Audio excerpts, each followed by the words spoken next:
Assalamualaikum warahmatullahi wabarakatuh. Waalaikumsalam warahmatullahi wabarakatuh. Alhamdulillahilladzi at'amana bi ni'matil iman wal islam. Asyhadu an la ilaha illallah wahdahu la syarika lahu wa asyhadu anna Muhammadan abduhu wa rasuluhu la nabiyya wa la rasula ba'da. Allahumma sholli ala Muhammad wa ala ali Muhammad kama shallaita ala ali Ibrahim innaka Hamidum Majid. Wa barik ala Muhammad wa ala ali Muhammad kama barakta ala ali Ibrahim innaka Hamidum Majid. Qala Allahu ta'ala fi kitabihil karim.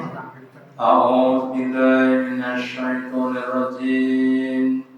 Ya ayyuhalladzina amanu ittaqullaha haqqa tuqatih wa la tamutunna illa wa antum muslimun. Wa qala Rasulullah sallallahu alaihi wasallam min husnil islamil mar'i tarkuhu ma la ya'nihi. Bapak Ibu hadirin yang dirahmati Allah Ta'ala, yang pertama dan utama, marilah kita selalu meningkatkan, menambahi kesyukuran kita, keimanan dan ketakwaan kita kepada Allah Ta'ala dengan menjalankan perintah-perintahnya dan menjauhi larangan-larangannya. Dalam sebuah hadisnya Nabi bersabda, min husnil islamil mar'i, sebagian dari tanda-tanda bagusnya, baiknya Islam seseorang adalah tarkuhu ma la ya'nihi, ketika dia meninggalkan perkataan, perbuatan yang tidak bermanfaat. Kalau kita cermati dalam setiap perkataan dan perbuatan kita dapat dibagi menjadi tiga. Yang pertama adalah amal soleh, amal yang baik yang insya Allah akan mendapatkan pahala. Yang kedua adalah amal yang lalu, amal yang sia-sia, amal yang tidak mendapatkan pahala meskipun juga tidak berdosa. Yang ketiga adalah amal yang maksiat, amal yang mungkar, yaitu amal yang kalau kita kerjakan kita akan mendapatkan dosa. Dan bagi kita orang-orang yang Islam, hidup ini harus ada keberartian, harus ada nilai tambahnya. Setiap tambah waktu seharusnya tambah pahala. Sehingga kalau kita suatu saat berbuat kok tidak tambah pahala, berarti kita akan mendapatkan suatu kerugian. Oleh itu marilah semuanya berusaha untuk menjadikan setiap ucapan kita, perbuatan kita harus bernilai ibadah. Jangan sampai mengandung kemaksiatan atau perbuatan yang melanggar. Dan semoga Allah Ta'ala melindungi kita dari perbuatan maksiat dan perbuatan yang melanggar. Bapak Ibu hadirin yang dirahmati Allah Ta'ala, melanjutkan dari materi yang kemarin tentang bab masalah anak. Orang-orang yang dia mendapatkan atau memiliki anak-anak yang soleh, selain dia bisa mendoakan kepada bapak ibunya, Rabbi firli wa li walidayya warhamma kama rabbayani shaghira. Ternyata ada juga manfaat yang lain. Apa manfaatnya? Dalam sebuah hadis qudsi Allah berfirman, Innallaha azza wa jalla Layak pangutaran jantali artis solehi firjana. Sesungguhnya Allah Ta'ala itu sungguh mengangkat, memuliakan derajatnya, makomnya seorang hamba yang soleh di surga. Awalnya di surga kelas 5, kemudian jadi tingkat 15. Kemudian dia berkata, Ya Rabbi anil hada, wahai Allah ini untuk saya. Loh, kenapa saya kok diangkat jadi di surga kelas 15? Sebabnya apa? Maka Allah kemudian berfirman, bi istighfari waladika laka, dengan sebab istighfar anakmu di dunia untuk kamu. Anakmu yang di dunia itu masih memintakan ampun untuk kamu. Maka kamu kemudian saya angkat derajat kamu di tempat-tempat yang lebih tinggi. Jadi kalau kita punya anak yang soleh, soleha, kemudian minimal setiap hari sekali minimal, kalau setiap habis sholat mendoakan kepada kita, ya Allah ampuni bapak ibu kami yang sudah sedo, akan diangkat terus dan seterusnya. Ya. Lah kalau punya anak 5 atau lebih, ya, semua kemudian memintakan ampun kepada Allah untuk bapak ibu, maka akan menjadi lebih tinggi. Syaratnya sama-sama orang yang beriman. Lah kalau orang tuanya tidak beriman, bagaimana? Tidak akan dapat bermanfaat meskipun anaknya seorang nabi seperti Nabi Ibrahim. Makanya kita harus beriman dulu, menjadi orang Islam dulu, baru ada manfaat akal dari anak-anak yang soleh. Demikian juga di dalam surat Al-Isra surat yang ke-17 ayat yang ke-24 Allah menjelaskan, wahai anak waqfid lahuma jannatan turi minal rahmah. Wahai anak-anak yang soleh, hendaklah engkau berbelas kasih, menengadakan atau menutupi bapak ibumu dengan sayap-sayap kasih sayang. Wakul, dan katakanlah, ucapkanlah, doakanlah, Rabbirhamhuma, wahai Tuhanku wa ta'ala, irhamhuma, belaskan kepadanya, kama rabbayani shaghira, sebagaimana bapak ibuku dulu telah membimbing, mendidik kepada ketika saya masih kecil.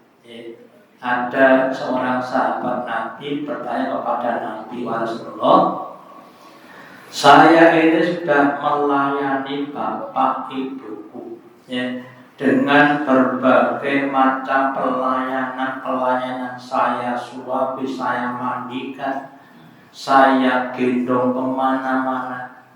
Apakah saya sudah bisa membalas bapak ibuku? Nabi jawab, belum. Loh, kok belum? Saya sudah berusaha untuk berbakti kepada keduanya.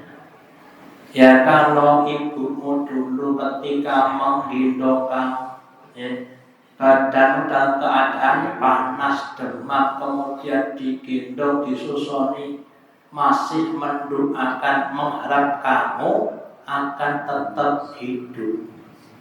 Lah ketika kamu gendong ibumu itu kira-kira harapanmu itu kira-kira ibumu tetap hidup apa tetap nggak mati?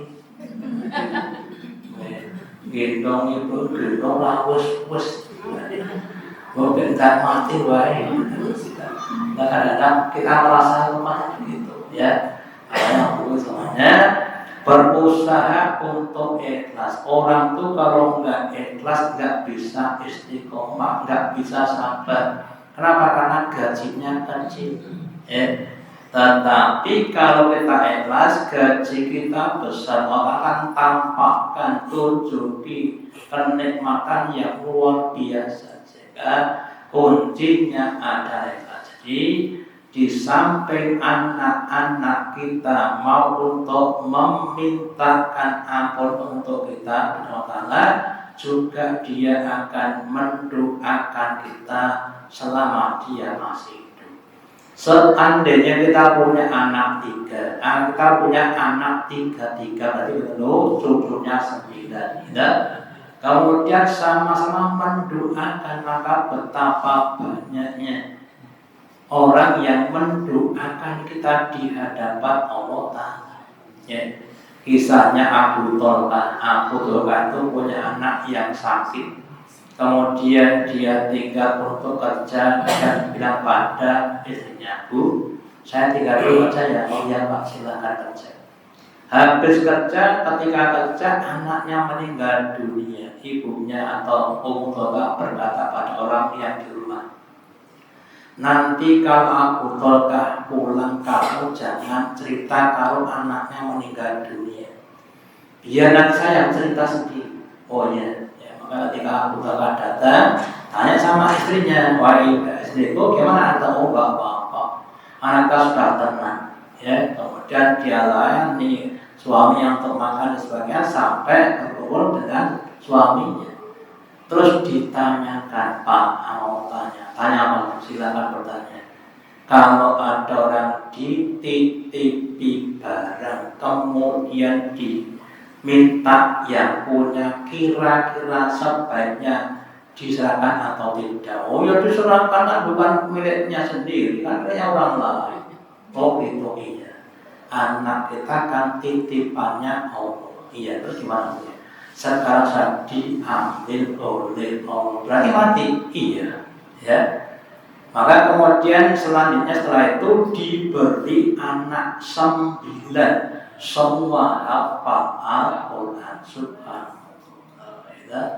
Jadi kalau kita berusaha kita bisa, ya. Bahkan dulu maaf saja pada zaman Bani Israel, maaf ya, ada seorang BTS, ya. Kemudian singkat cerita dinikahi orang soleh, jadi baik, punya anak cucu jadi nabi semua, bukan ustaz nabi. Kelasnya itu kelas nabi, ya. Pelacur punya anak cucu semua jadi nabi. Untuk menunjukkan siapapun kita jangan putus asa dari rahmatnya Allah Ta'ala, ya. Maka semuanya begitu. Nah saya sudah sepuh, nggak bisa beranak lagi, ya cucunya nggak bisa, ya anak tetangganya dan sebagainya, ya. Jadi kita harus berusaha bagaimana membuat keturunan kita lebih baik dibanding dengan kita, supaya nanti bisa mengangkat derajat di hadapan Allah Ta'ala. Kemudian anak yang kafir tidak mendapatkan manfaat dari bapak yang soleh, meskipun bapaknya seorang nabi. Tapi kalau anaknya kafir yang gak ada manfaat. Contohnya siapa? Contohnya Nabi Nuh alaihissalam. Maka di dalam surat Hujurat yang ke-11 ayat yang ke-56, Qala berkata, ya Nuhu, Allah berfirman pada Nuh, wahai Nuh, innahu laisa min ahlika, sesungguhnya anakmu itu bukan termasuk keluarga kamu. Ya memang dia adalah anak kamu, bukan keluarga kamu, ya. Kenapa? Innahu amalu soleh, karena dia beramal tidak berawal dari barang yang soleh. Maka fala tas'ani ma laisa bil, maka kamu jangan minta kepadaku sesuatu yang tidak ada ilmunya. Apa maksudnya? Yang ada ilmunya itu Allah memasukkan orang beriman ke surga dan memasukkan orang yang baru ada ilmunya. Yang tidak ada ilmunya itu Allah memasukkan orang kafir ke surga dan orang ke neraka itu tidak ada dasarnya. Lah anak itu kan bukan orang iman, ya, maka tidak ada dalil untuk masuk ke dalam surga. Yang masuk ke dalam neraka, meskipun di dunia adalah anak kamu. Yang pernah saya sampaikan bahwa itu suatu ilustrasi, ada seekor ayam, ya, babon, ya, punya endok-endok 8, 8, terus ditetes nih. Yang 3 diganti dengan drop bebek, kemudian netes semuanya. Tapi yang 5 utuh, yang 3 mati. Ketika diajak tulang ke kebun, kemudian sebelahnya ada sungainya. Yang 3 itu turun ke bawah. Ini kamu jangan situ, nanti jatuh. Enggak apa-apa, saya memang mau menjatuhkan diri ke Jadi memang seperti itu. Kalau sudah ditakdir seperti itu ya, meskipun dikandani bapak seorang nabi pun nggak akan mempan. Oh ya kelasnya kelas bebek tetap nyemplungan berban, ya. Setan mereka nanti nyemplungnya akan neraka. Meskipun dirinya bawa ibarat, ya. Namanya baik semuanya harus sama-sama menjadi orang-orang yang beriman. Karena kalau salah satunya kafir, entah anaknya atau bapaknya, maka keimanan itu enggak ada manfaatnya.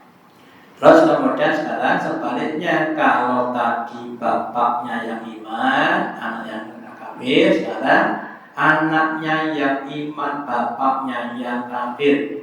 Orang tua yang kafir tidak akan mendapatkan manfaat dari anak yang soleh. Misalnya Nabi Ibrahim alaihissalam. Ketika Ibrahim itu mengajak bapaknya untuk beriman, bapaknya tidak mau. Sampai terus bapaknya marah. Bahasa dia itu nundung, pergilah ibhab anta, ya semegat kau nawe Ibrahim, ya. Ibrahim kemudian tidak sakit hati, tidak, bapaknya belum dapat hidayah. Terus kemudian Ibrahim berusaha untuk menyelamatkan bapaknya dengan cara memintakan ampun kepada Allah untuk bapaknya. Maka dalam surat Al-Taubat ayat yang 114 Allah mengatakan wa ma kana istighfar Ibrahim, dan tidak adalah istighfar Ibrahim li abi untuk bapaknya ila awzati wa atahiyah, kecuali karena Ibrahim sudah berjanji kepadanya, dimintakan ampun. Terus Allah berfirman, wahai Ibrahim, seandainya kamu memintakan Allah untuk bapakmu 70 kali, tidak aku terima. Kenapa? Karena bapakmu orang kafir. Ya Allah, nek ping 7 dosa mboten nyatawa kula pundhule ing 7 dosa. Saya lebih dari 70. Nah, kemudian Allah melemparkan seekor atau bangkai seekor kambing yang kecil, dilemparkan di sebelahnya Ibrahim. Dan Ibrahim ditanya, ya Ibrahim, apa pendapatmu tentang kambing yang sudah jadi bangkai itu? Oh, itu sangat menjijikkan orang. Bapakmu lebih daripada itu, bapakmu itu lebih menjijikkan dibanding dengan kambing tadi atau bangkai kambing tadi. Kemudian Ibrahim baru berhenti untuk tidak menolak untuk bapaknya. Jadi meskipun anaknya adalah seorang nabi rasul khalilullah, ya, doanya tidak akan mati, akan mentah kalau digunakan untuk mendoakan orang tua kerabat yang tidak beriman. Ya, makanya Bapak Ibu, kita semuanya harus berusaha bagaimana supaya keluarga kita, entah bapak kita, ibu kita, anak kita, istri suami kita, saudara itu kalau bisa harus diusahakan jadi orang-orang yang beriman, ya. Terus dijaga, dikembangkan supaya imannya semakin lama semakin berkembang. Jangan stagnan. Ya, kemarin saya sampaikan di lain tempat ini. Ada orang tanya sama keponakannya, nah, kamu kelas berapa? Oh, kelas 3. Oh, kelas 3, ya. Belajar ya. Ya. Kemudian tahun depan ketemu lagi. Nah, kelas berapa? Kelas 3. Belum tahu mana kelas 3? Iya. Kan kelas enggak. Belajar ya. Iya, Pak Di. Tahun depan tanya lagi, kelas berapa? kelas 3 lagi. Kok senang kelas termotor ya? Kalau tahun depan itu ya pasti kelas 3 lagi. Ya, itu kan nggak ada progres, nggak ada kenaikan. Nah, yang Allah ini sudah adalah kritik untuk kita, termasuk saya. Lah kan dekmen kok kelas ngopi, kelas rakaat wajib toh tanpa sunat. Gitu. Maka kita tingkatkan, mosok pitulas terus, gitu. Ya tambah loro nopo tambah wolu tambah 20 gitu. Harus ada peningkatannya. Mosok kok dekmen Satya mung 1000 tok. Kalau ditambah mosok mung 1000 tok gitu.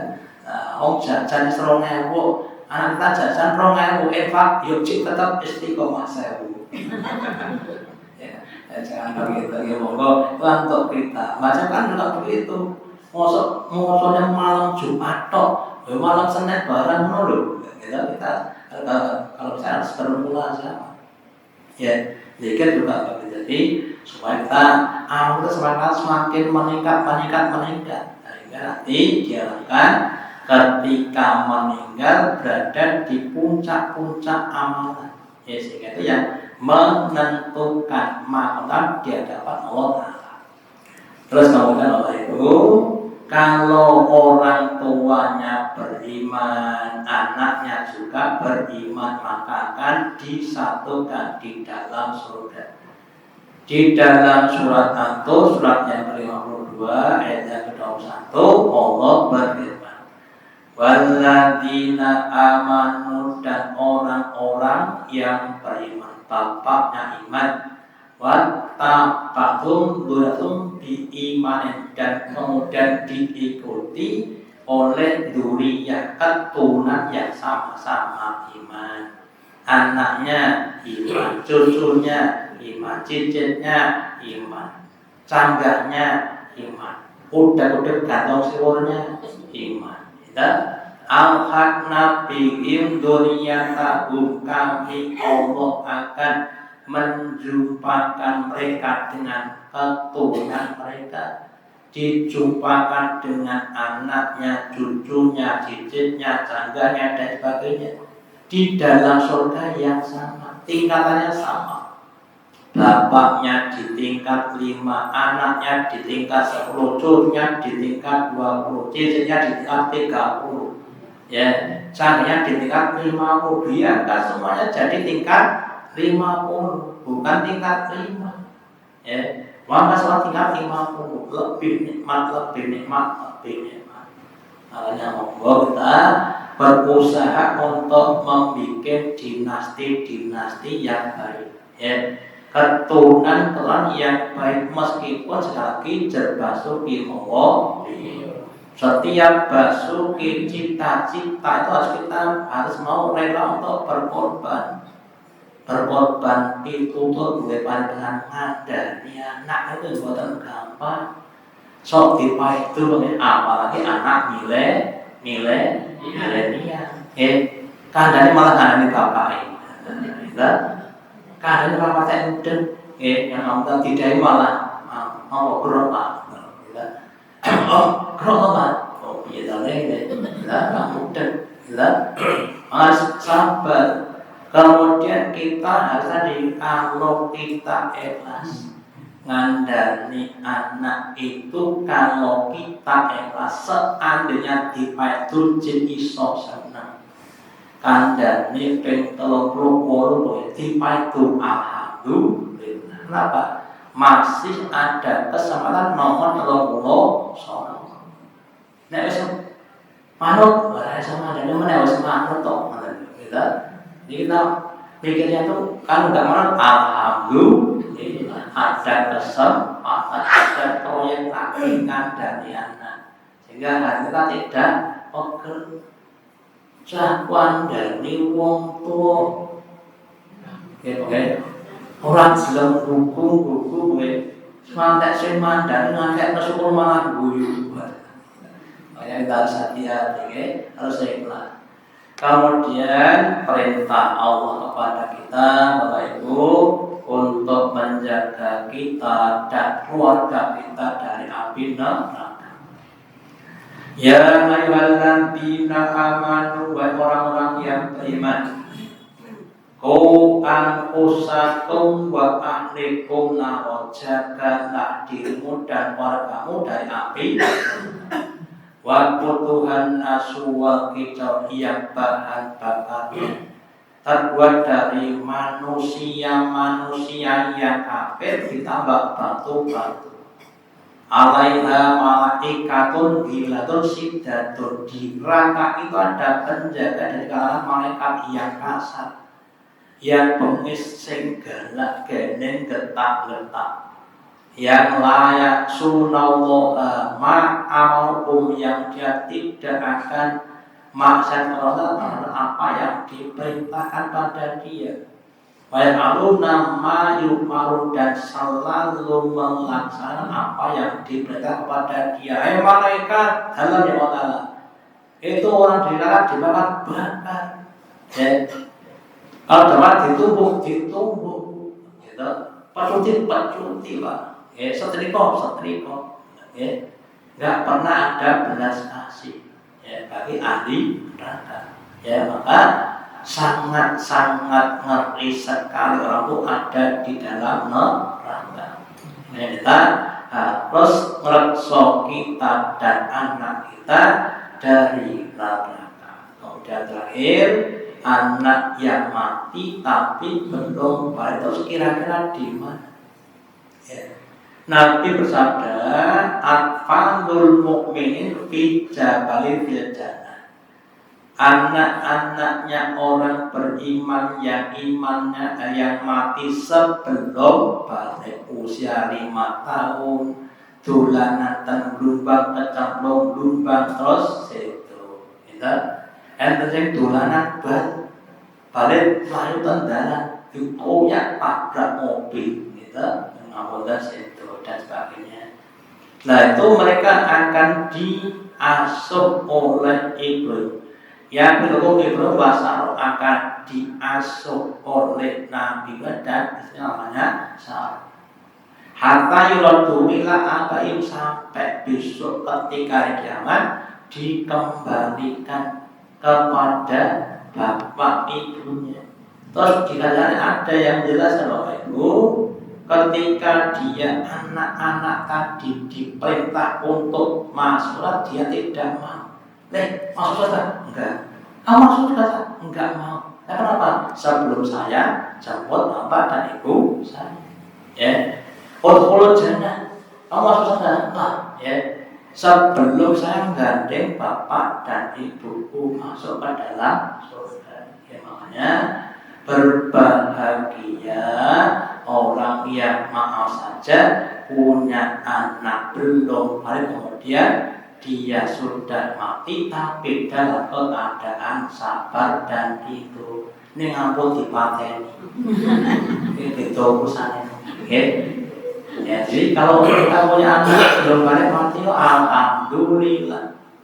Ya, semoga bisa gandeng kita masuk ke dalam surga. Okay? Ya. Jadi kalau kita ngaji kemudian jadi mati, ini ngaji, wah ngaji sini lagi seneng nih, umur 3 tahun, gitu kan? Dolanan tenggang lubang tipu kecemplung, nenek sing mati ngampur ya Allah, gitu. Dan sebagainya. Kemudian yang stres itu namanya orang yang tidak rindu kepada orang. Ya, tapi kalau kita sudah ngaji dan mati, itu semua sudah ditakdirkan Allah. Itulah cara Allah untuk bisa memasukkan saya ke dalam surga lewat anak saya yang masih umur 3 tahun, yang bisa akan gandeng saya dan suami saya untuk masuk ke dalam surga. Inilah Bapak Ibu. Jadi simpulannya, anak-anak kita itu adalah bisa merupakan suatu kenikmatan, bisa berubah jadi fitnah, bisa membuat kita suka tapi juga membuat kita duka, bisa menjadikan kita masuk tapi juga bisa menjadikan masuk ke dalam neraka, tergantung bagaimana kita menggulung. Semoga semuanya diberi Allah kesabaran, keikhlasan dalam mendidik, membimbing, membina, mencontohkan pada anak cucu cicit kita. Ya. Semoga menjadi anak cucu yang soleh-solehah, yang dikumpulkan dengan tadi surga yang tinggi di hadapan Allah Ta'ala. Demikian yang dapat saya sampaikan, semoga ada manfaatnya. Allahumma taqabbal minna innaka antas samiul alim wa tub alaina innaka antat tawwabur rahim. Dengan doa majelis subhanallah wa bihamdika asyhadu an la ilaha illa anta astaghfiruka wa atubu ilaik. Wassalamualaikum warahmatullahi wabarakatuh.